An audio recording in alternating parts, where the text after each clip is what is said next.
കുറച്ച് ദിവസങ്ങളായിട്ട് ബഹ്റിനിലുള്ളവരും തണുത്ത് വിറയ്ക്കാണ്. തണുപ്പിന്റെ കാഠിന്യം കൂടിയതോട് കൂടിയിട്ട് ഒട്ടുമിക്ക എല്ലാവർക്കും പനിയും ജലദോഷമൊക്കെയാണ്.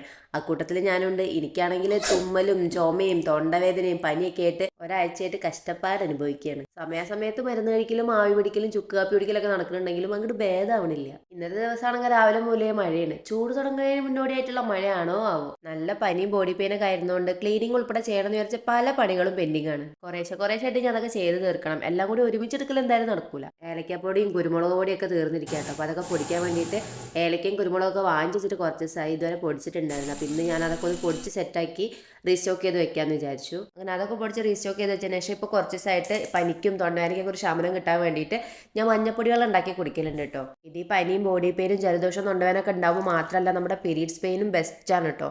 അപ്പോൾ അതുണ്ടാക്കി കുടിക്കുമ്പോൾ ഒരു സമാധാനമാണ്. അങ്ങനെ അതുണ്ടാക്കി കുടിച്ചതിന് ശേഷം പിന്നെ ഞാൻ ഡിന്നറിന് ഇന്ന് പിസ്സയാണ് ഉണ്ടാക്കിയത്, ബ്രെഡ് പിസ്സ. അപ്പോൾ അതിൻ്റെ റെസിപ്പി ഞാൻ ഇന്നലത്തെ വീഡിയോയിൽ ഇട്ടിട്ടുണ്ട്. അങ്ങനെ രാത്രിയിലെ ഡിന്നർ കഴിക്കലൊക്കെ കഴിഞ്ഞിട്ട് ഒരു 10:45 11 മണിയൊക്കെ ആയപ്പോൾ ഞങ്ങളൊന്ന് പുറത്ത് പോയി ചായ കുടിക്കാമെന്ന് വിചാരിച്ചു. ഇതും ഇപ്പോൾ ഈ പനി തുടങ്ങിയതിന് ശേഷമുള്ള ഒരു ശീലമാണ് കേട്ടോ. ഡെയിലി ഒരു 11 മണിയാകുമ്പോൾ ചായ കുടിക്കാൻ വേണ്ടിയിട്ട് റിഫൈലുള്ള കപ്പാള റെസ്റ്റോറൻറ്റിലേക്ക് പോകും. അവിടെ ആ സമയത്ത് നല്ല സമാവർ ചായ കിട്ടും കേട്ടോ. ഇതത്ര നല്ല ശീലമല്ലാന്ന് എനിക്കറിയാം. പക്ഷേ ഈ തൊണ്ടവേദന ഉള്ളതുകൊണ്ട് എനിക്ക് എപ്പോഴും ചൂടുള്ള എന്തെങ്കിലും കൂടെ കുടിക്കാൻ തോന്നും. അപ്പോൾ ആ ടൈമിൽ ഇതുപോലെ നല്ല ചൂടൊരു ചായ കിട്ടിയിട്ട് അത് കുടിച്ചിട്ട് വന്ന് കിടന്നുറങ്ങുമ്പോൾ ഒരു സുഖമല്ലേ. അപ്പം അങ്ങനെ പോണതാണ്. വീട്ടിലുണ്ടാക്കി കുടിച്ചാൽ പോരെന്ന് ഞാനും കമൻറ്റ് ഇടണ്ട. എപ്പോഴും വീട്ടിലെല്ലാം ഉണ്ടാക്കി കുടിക്കുന്നത്. അപ്പോൾ ഇടയ്ക്കൊക്കെ ഒരു ചേഞ്ച് വേണ്ടേ. പിന്നെ ഞാനും എൻ്റെ കെട്ടിനും ഒരേ വൈബുള്ള ആൾക്കാരാണ്. ഞങ്ങൾക്ക് രാത്രി ചെറിയൊരു നൈറ്റ് ഡ്രൈവ് പോകാനും പുറത്ത് പോയി ചായ കുടിക്കാനൊക്കെ ഇഷ്ടമാണ്.